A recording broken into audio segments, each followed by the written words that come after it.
How's it going, everybody? Foxy here, and happy Easter, or Ostara, or just for everyone else, happy day that ends in Y. So, since it's Sunday, I figured I'd catch up with some current events that have happened over the past week or so. I'm sure everybody already knows. Indiana now has a law, the Religious Freedom Restoration Act, that, unlike the federal version of the act that was passed by President Clinton back in the day, Indiana's law specifically states that it allows individuals, partnerships, corporations, etc.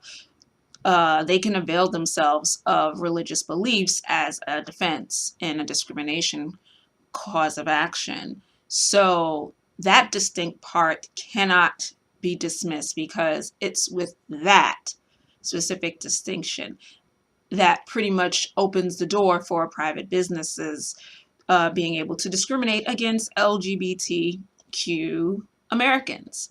Um, as of Friday, if I remember correctly, the Senate Republicans, Indiana Senate Republicans, they announced that the RFRA will be amended to ensure that businesses won't be able to discriminate against LGBT folk.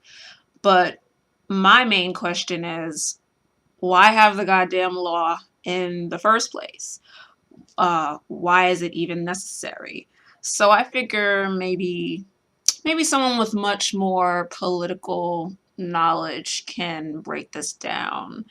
Um, so since Rob Unseen Perfidy, since he doesn't have a channel anymore, sadly, I'm gonna reach out to you, Ryan Wiley. Why do states need a law like this in the first place? I mean, if you're not too busy or anything, like, can you break down why a law like this um, would even be passed, like on the state level? The federal level, I think I remember um, the terms on why that came about, which I'm like, I don't think it was really necessary to begin with, but if you have the time, Ryan, could you break that down for us? Or me?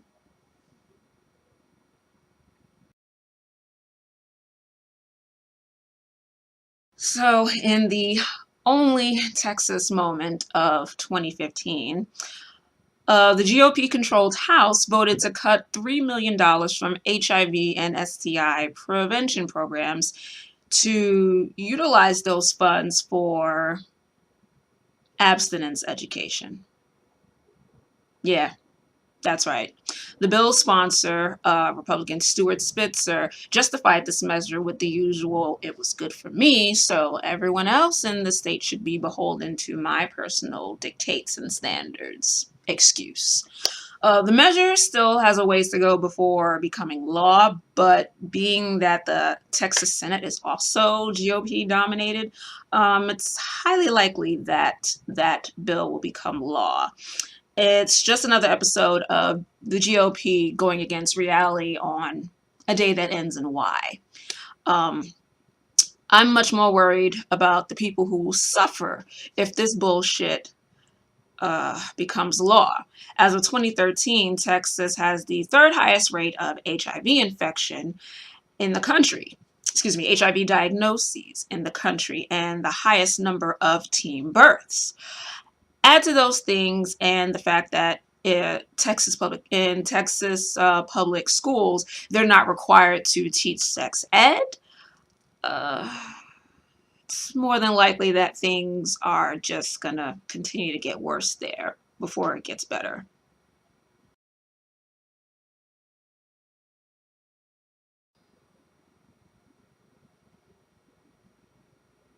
Why the fuck is this even an issue? Gamer girls, uh, sorry guys, just even talking about this subject annoys me. It pisses me off. Gamer gals aren't a monolithic group, just as human beings are not a monolithic group. There are women who cover up. There are women who wear tight sleeve shirts, tight A shirts, overalls, skirts, pants, etc. As long as Twitch's dress code isn't being violated, women can dress something called however the fuck they want. I'm aware that this lack of a serious issue came to a head because of YouTube user Sky Williams' video, Dear Female Streamers. I've watched the video and I'm not surprised by all the sex shaming, misogynistic message being expressed by Sky. It's a position that's held by a good number of men and women in gaming.